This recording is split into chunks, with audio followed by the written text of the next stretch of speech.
আসসালামু আলাইকুম। নবম শ্রেণী ডিজিটাল প্রযুক্তি বইয়ের শিখন অভিজ্ঞতা 4 সমস্যা সমাধানে প্রোগ্রামিং। এই শিখন অভিজ্ঞতাটির দেওয়া কাজগুলোর উত্তর নিয়ে এখন আমি আলোচনা করব। তাহলে চলুন শুরু করা যাক। প্রথমেই সেশন 1 প্রোগ্রাম ডিজাইনের সূচনা। এখানে এই বিষয়গুলো রয়েছে, এই বিষয়গুলো পড়ে নিবা। এরপরে প্রোগ্রামিং ভাষার জন্য কিছু প্রোগ্রামিং সফটওয়্যার বা প্রোগ্রামিং ভাষা দেওয়া আছে, এগুলো দেখে নিবা। এরপরে আসি অপর পৃষ্ঠায়। অপর পৃষ্ঠার এখানে মিশিনি কোড। মিশিনি কোড হচ্ছে 0 আর 1, এগুলোকে আমরা বাইনারি কোডকেই আবার কি বলি, মিশিনি কোড বলি। আবার কি বলা হচ্ছে, কম্পিউটারে থাকা প্রোগ্রামিং ভাষার রূপান্তর ব্যবস্থা আবার দুই রকমের হতে পারে।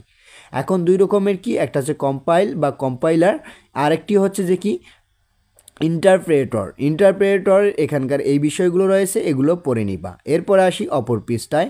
অপর পৃষ্ঠার এখানে বলা হয়েছে এবারে নিচের ছকে সঠিক অপশানে টিক চিহ্ন দেই।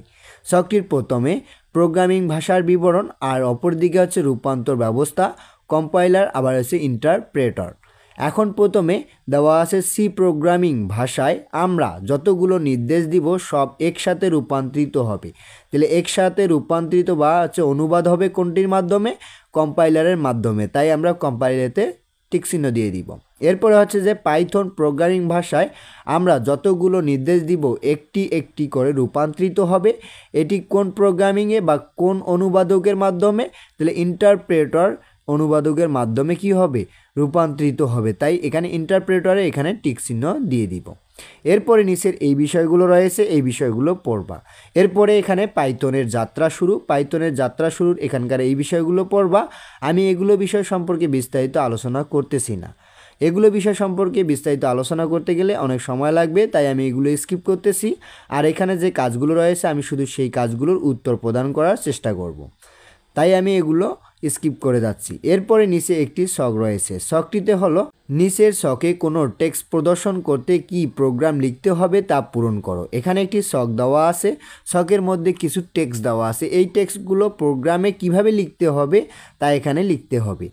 প্রথমেই এখানে বলা হয়েছে তোমার নিজের নাম ইংরেজিতে ও বাংলায় লিখে প্রিন্ট করো। মানে নিজের নাম বাংলায় এবং ইংলিশে কি করতে বলছে, লিখে প্রিন্ট করতে বলা হয়েছে। এখানে আমি স্যাম্পল নাম হিসাবে নাম একটা দিয়েছি, তোমরা তোমাদের নামটা দিয়ে দিবা। এখন প্রোগ্রাম যা লিখতে হবে, প্রোগ্রাম লিখতে গেলে কি করতে হবে, প্রিন্ট দিতে হবে। প্রিন্ট দেওয়ার পরে ফার্স্ট ব্র্যাকেট দিতে হবে, তারপরে একটা কি করতে হবে, আপস্টি বন্ধনী চিহ্ন দিতে হবে, ইনভার্টেড কমা, তারপরে মাই নেম ইজ মাহিয়া। আমি এখানে স্যাম্পল একটা নাম ব্যবহার করেছি। এরপরে কি করতে হবে, এই ইনভার্টেড কমাটা হচ্ছে যে বন্ধ করে দিতে হবে, তারপরে হচ্ছে ফার্স্ট ব্র্যাকেট ক্লোজ করতে হবে।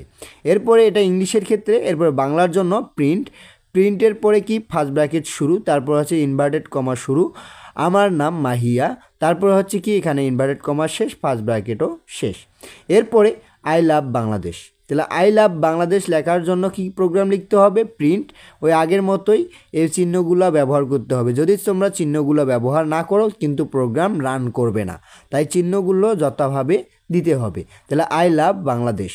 তারপরে হচ্ছে যে আমি নবম শ্রেণীতে পড়ি। তাহলে কি করতে হবে, প্রিন্ট ফার্স্ট ব্র্যাকেট শুরু, বন্ধনী কমা শুরু, তারপর হচ্ছে আমি নবম শ্রেণীতে পড়ি, বন্ধনী কমা শেষ, ফার্স্ট ব্র্যাকেট শেষ। এরপরে প্রোগ্রামিং শিখতে ভারী মজা। তাহলে এটার জন্য কি করতে হবে, প্রিন্ট প্রোগ্রামিং শিখতে ভারী মজা। তাহলে এভাবেই কি করবা, এই সকল চিহ্ন ব্যবহার করে এইভাবে প্রোগ্রামগুলো লিখবা।